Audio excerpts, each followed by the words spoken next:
Assalamualaikum warahmatullahi wabarakatuh. My name is Erina Nadya Faroh with student ID 2520097, and in this video I will explain about listening and speaking strategies. Speaking and listening strategies. Developing metalinguistic awareness. Metalinguistic is the ability to think about language and talk about it. Developing metalinguistic awareness is a critical element in a student's ability to effectively select and discuss the use of processes and strategies appropriate to their needs. Having metalinguistic awareness allows students to be aware of the following: different audiences and how they affect the choice of language, e.g., using vocabulary, varying intonation, tone, pitch, and volume.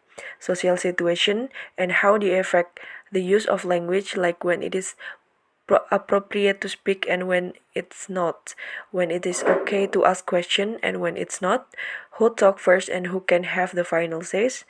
And the last one is language behavior appropriate to the context, e.g., using nonverbal communication such as facial expression, edges, stance, posture, proximity, touching and gesture, as well as nodding and saying okay to confirm comprehension. What are speaking and listening strategies? Students need to be explicit about how to select and use a wide range of strategies when speaking and listening, and to understand that their use the best strategies will be determined by context, text from an audience. Students need to be able to apply these strategies throughout the speaking and listening process. Following is a list of the mind speaking and listening strategies. That is predicting, self-talk, self-questioning, visualizing and creating images, code switching, determine importance, paraphrasing and summarizing, connecting, comparing and contrasting, inferring, synthesizing, self-monitoring, and self-correcting. First is predicting.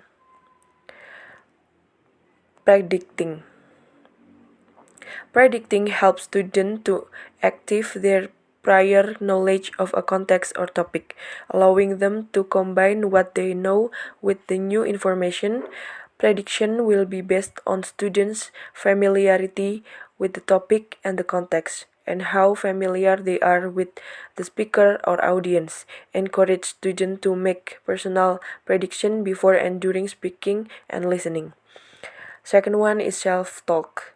Effective speakers and listeners continually use self-talk as a part of their thinking process. Self-talk is the running commentary that goes on inside our head, usually without any verbalization.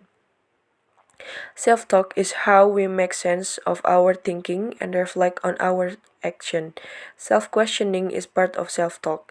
The two strategies usually operate together. Using think aloud to verbalize the strategy help to build student understanding of the strong link between thinking and action.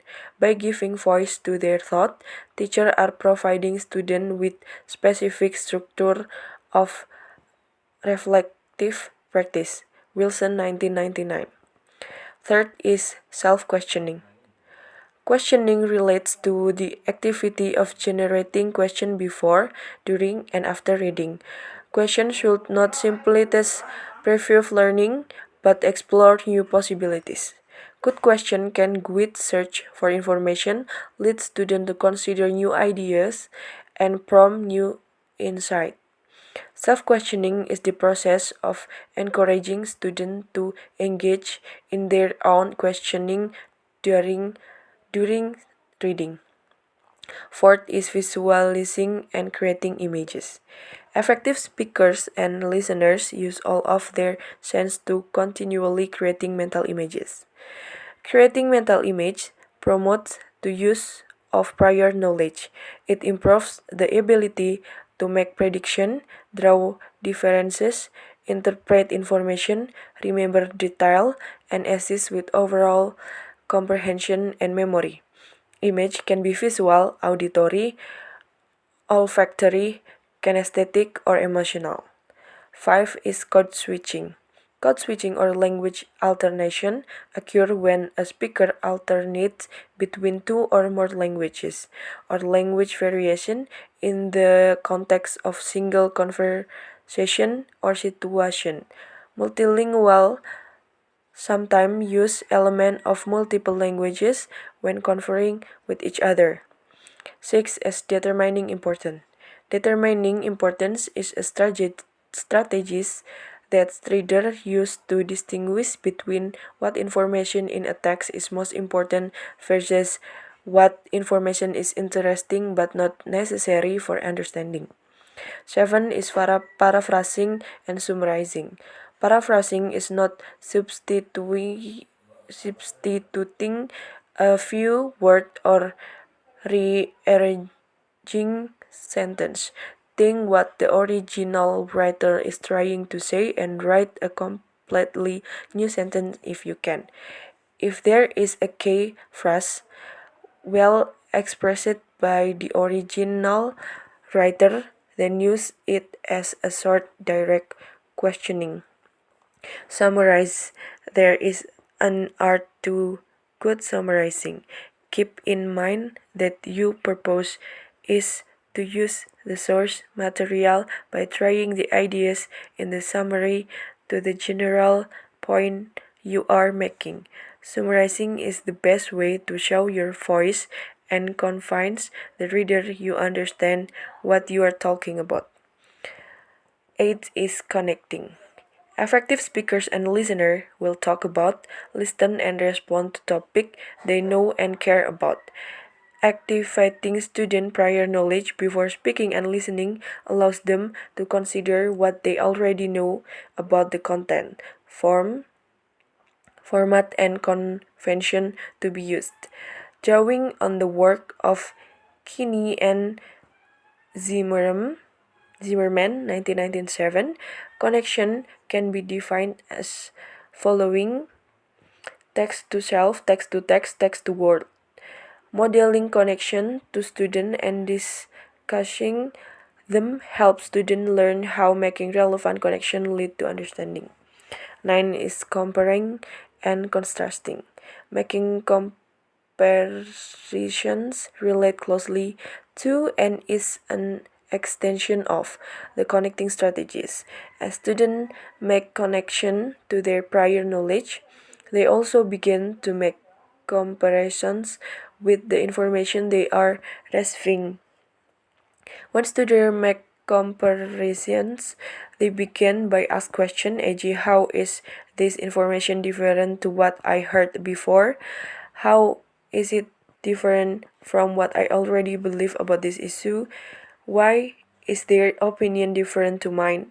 Being able to recognize and describe the similarities and differences between ideas is a critical skill for students to learn. 10 is inferring. Making differences is a strategy used by effective speakers and listeners as they take meaning from spoken text. They add their own ideas to make differences. During the process of inferring, students make predictions, draw conclusions, and make judgments to create their own interpretation. Making inferences allow students to move beyond the literal text and to make assumptions about matters that were not actually stated. Inferences can be made by using acoustic, vocal, and lexical information within the text to guess the meaning of unfamiliar language item or to fill in missing information, e.g., a student may be able to infer the meaning of spoken text by the tone and volume of the speaker's voice.